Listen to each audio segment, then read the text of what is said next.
Narmada Eshala audio సిరీస్కి స్వాగతం. నేను మీ నర్మదా ఏషాల. నేను రాసిన ఈ హృదయమైన భావామర్దల ప్రేమ కథని నేనే స్వయంగా మీకు వినిపిస్తున్నాను. తడియారని బంధం అనుబంధం భాగం 33.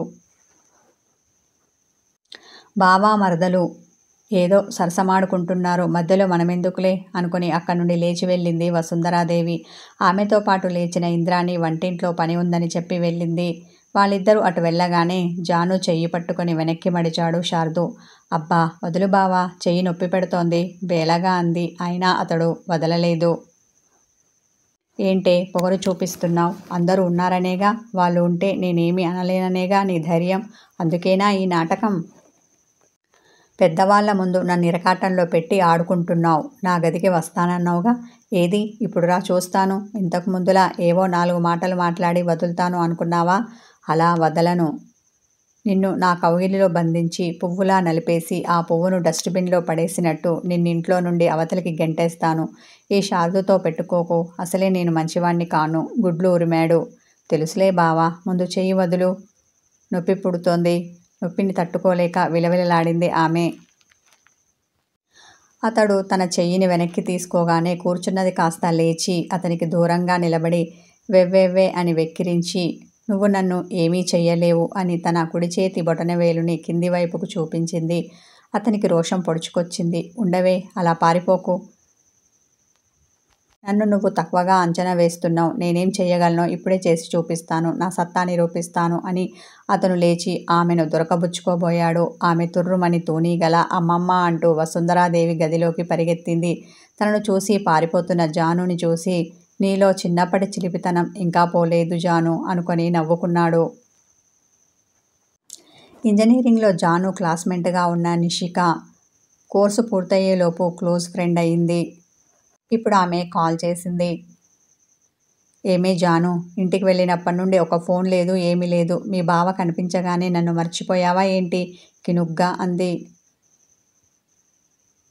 జానుకు బావ ఉన్నాడన్న సంగతి, అతనిని ఆమె ప్రేమిస్తున్న సంగతి నిషికకు తెలుసు. అందుకే అలా అంది. అలా ఏమీ కాదులే నిషి, చాలా రోజుల తర్వాత అమ్మమ్మ దగ్గరికి వచ్చాను కదూ, తనతో కబుర్లు చెప్తూ బిజీగా ఉండిపోయాను అని చిన్నగా నవ్వింది. అమ్మమ్మతోనా? నేనింకా మీ బావతోనేమో అనుకున్నా, పెదవి విరుపుతో అన్న ఆమె కొంటెగా నవ్వింది. చాలు కానీ ఇంతకి విషయమేంటి? అంది జాను. మన కాలేజీ వాట్సాప్ గ్రూప్లో రమ్య తన పెళ్లి పత్రిక పెట్టింది చూసావా? అడిగింది నిషిక. లేదే, ఉండు ఇప్పుడే చూస్తాను అని వాట్సాప్ ఓపెన్ చేసి చూసింది. అవును నిషి, ఈ ఆదివారమే దాని పెళ్ళి. అయినా దానికి ఏమిటి అంత తొందర? ఇలా బీటెక్ పూర్తయిందో లేదో అలా పెళ్లి చేసుకుంటుంది నిష్ఠూరంగా మాట్లాడింది జాను. అందరికీ నీలాగా ముందే బావలు పెళ్లి చేసుకోవడానికి రెడీగా ఉండరుగా. ఎప్పుడు కావాలి అనిపిస్తే అప్పుడు చేసుకోవడానికి. అందుకే సంబంధం వచ్చినప్పుడే చేసుకోవాలి, కాదు కూడదు అంటే కుదురుతుందా ఏంటి అన్న ఆమె, సరే కానీ జాను, నువ్వు పెళ్ళికి వస్తున్నావా? నేనైతే వెళ్తున్నాను అంది. నాకు రావాలని ఉంది. మన ఫ్రెండ్స్ అందరూ కలుస్తారు, కానీ రావడానికి కుదురుతుందో లేదు సాలోచనగా అంది జాను. ఎందుకు కుదరదు? దీనికి కూడా మీ బావ పర్మిషన్ కావాలా ఏంటి? ఆమెను రెచ్చగొడుతూ కొంటెగా అడిగింది. ఉడుక్కున్న జాను, అలా ఏమీ కాదు. అమ్మమ్మకు ఒక మాట చెప్పి రేపే బయలుదేరి వస్తాను అని చెప్పి మరి కాసేపు మాట్లాడి కాల్ కట్ చేసింది. ఎలా వెళ్ళాలి? ఎవరితో వెళ్ళాలి అని కాసేపు ఆలోచించి బావతో వెళ్తే సరి అనుకుంది. ఇదే విషయం అమ్మమ్మతో అంది. ఆమె చిన్నగా నవ్వి, సరే వాడు తీసుకెళ్తే వెళ్ళు, ఎవరు వద్దన్నారు అంది. జాను వచ్చి అప్పుడే వారం దాటింది. అయినా శార్దూలో పెద్ద మార్పేమీ రాలేదు. కాకపోతే కాస్త తాగే క్వాంటిటీ తగ్గించాడు. ఆలస్యంగా ఇంటి నుండి వెళ్తున్నాడు. మునపటిలా తెల్లవారుజామున కాకుండా కాస్త ముందుగా వస్తున్నాడు. ఈ మాత్రం దానికి కొడుకు మారాడని సంబరపడిపోయిన ఇంద్రాణి, ఏమే జాను, పెళ్లికి ముహూర్తాలు పెట్టించమంటావా అంది. ఇప్పుడే వద్దు అత్త, బావ పూర్తిగా మారాలి. అంతవరకు నేను పెళ్లి చేసుకోను శాడ్గా ముఖం పెట్టింది. వాడిలో కొంచెం మార్పు కనిపిస్తుంది కదే, పెళ్ళైతే పూర్తిగా మారతాడేమో ఆశగా జానుని చూసింది. ఏమో అత్త, అదంతా నాకు తెలియదు. నాకు మాత్రం నా మునుపటి బావ కావాలి.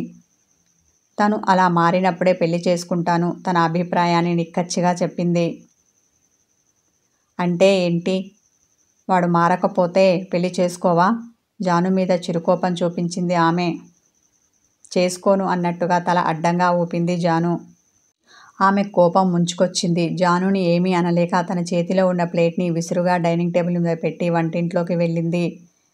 అప్పుడే అక్కడికి వచ్చిన వసుంధరాదేవి విషయం ఏంటని కళ్ళతో అడిగింది. అప్పుడే శారదు టిఫిన్ చేయడానికి రావడంతో ఏమీ లేదు అన్నట్టు తల అడ్డంగా ఊపింది జాను. బావా, నేను ఒక దగ్గరికి వెళ్ళాలి, నీకు కుదురుతుందా? నన్ను ఇప్పుడు తీసుకెళ్తావా? టిఫిన్ తింటున్న అతన్ని అడిగింది. ఏ మూడ్లో ఉన్నాడో కానీ సరే అన్నట్టుగా తల ఆడించాడు శారదు.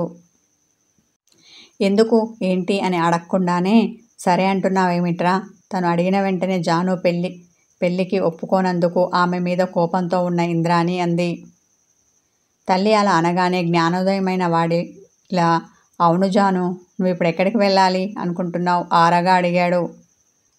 ఏం బావా, చెప్తే కానీ రావా? అత్తవైపు ఓరగా చూసింది జాను.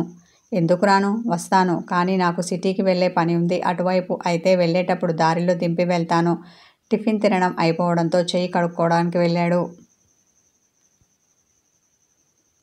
అబ్బా బావా, నువ్వు అన్నట్టుగా నేను సిటీకి వెళ్ళాలి, నా ఫ్రెండ్ పెళ్ళి ఉంది ఉత్సాహంగా చెప్పింది. అయితే వెళ్ళి రెడీ అవ్వు, తన గదికి వెళ్తూ అన్నాడు. అమ్మమ్మ వైపు సంతోషంతో చూసి రెడీ అవ్వడానికి తన గదికి వచ్చింది. బ్యాగ్లో బట్టలు సర్దుకుంటూ ఉండగా నిషిక ఫోన్ చేసింది. నీకు నూరేండ్లు నిషి, ఇప్పుడే నీ గురించి తలుచుకున్నాను అన్న జాను చిన్నగా నవ్వింది. నన్ను తలుచుకోవడానికి మీ బావ పర్మిషన్ ఇచ్చాడా? అలా అయితే ఇట్స్ ఏ మిరాకిల్ అని శారదు గురించి అన్ని విషయాలు తెలిసిన ఆమె హాస్యమాడింది. దానికి జాను గలగలా నవ్వి, నేను ఇప్పుడే బయలుదేరి నీ దగ్గరికి వస్తున్నాను, మా బావ డ్రాప్ చేస్తానన్నాడు హుషారుగా అంది. అవునా అన్న ఆమె, అయితే జాను నువ్వు ఓ 4 రోజులు ఉండేలా రా, అంతేకాకుండా వచ్చేటప్పుడు నీ సర్టిఫికెట్లు తెచ్చుకో, అది చెప్పడానికే ఫోన్ చేశాను అని ఇంకేదో చెప్పబోయింది. జాను, రెడీ అయ్యావా? నాకు కొంచెం టైం అవుతోంది, వెళ్ళాలి అంటూ జాను గదికి వచ్చాడు శారదు.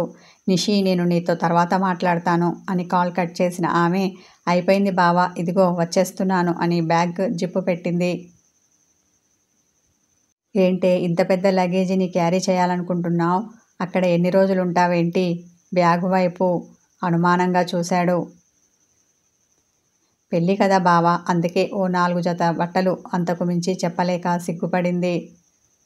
అవునులే, ఈ మాత్రం ఉండాల్సిందే, ఎందుకంటే మీరు పూటకి ఒక డ్రెస్ చేయించేస్తారు కదా వెటకారంగా అన్న అతడు, నువ్వు త్వరగా తెములు, రంగన్ని పంపిస్తాను, వాడు ఈ బ్యాగ్ తీసుకొచ్చి డిక్కీలో పెడతాడు.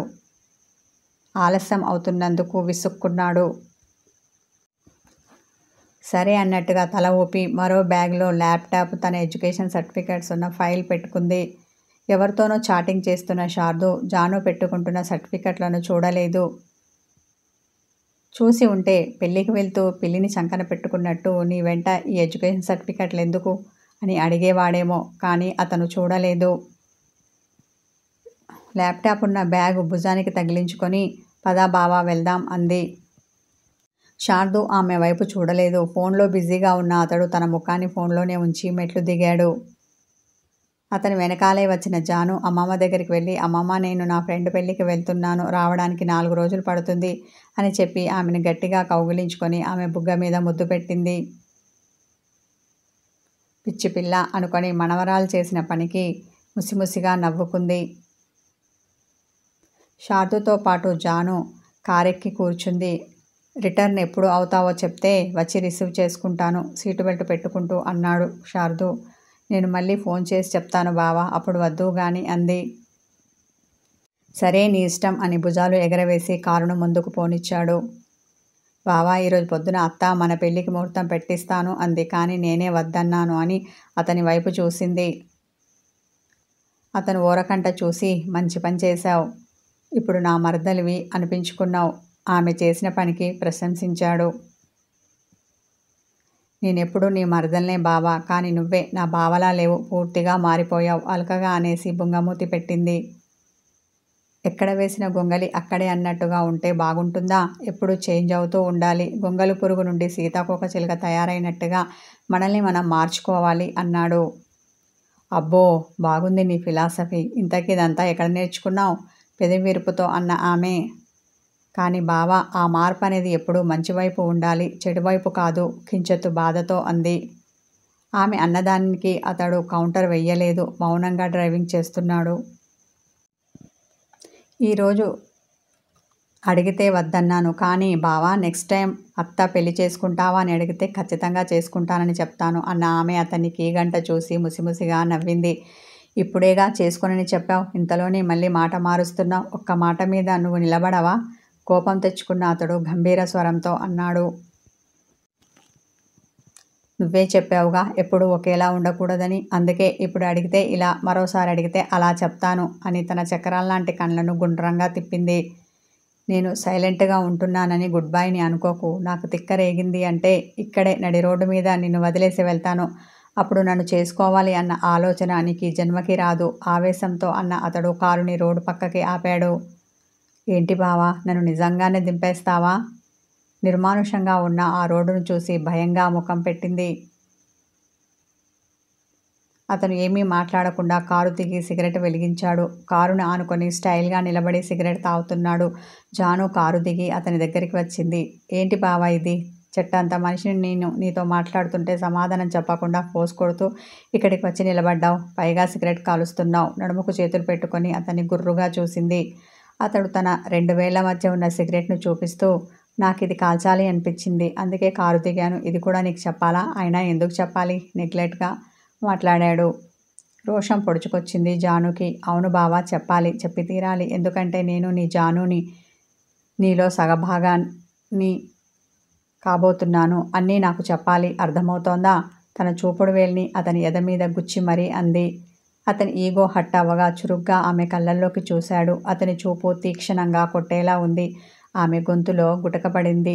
కథ కొనసాగుతుంది. హాయ్ వ్యూవర్స్, స్టోరీ నచ్చితే లైక్ చేయండి, కామెంట్ చేయండి, హైప్ చేయండి. సబ్స్క్రైబ్ చేసుకొని వాళ్ళు ఉంటే సబ్స్క్రైబ్ చేసుకోండి. వీడియోని ఇంకా యాడ్స్ని స్కిప్ చేయకుండా చివరి వరకు చూడండి. Thank you.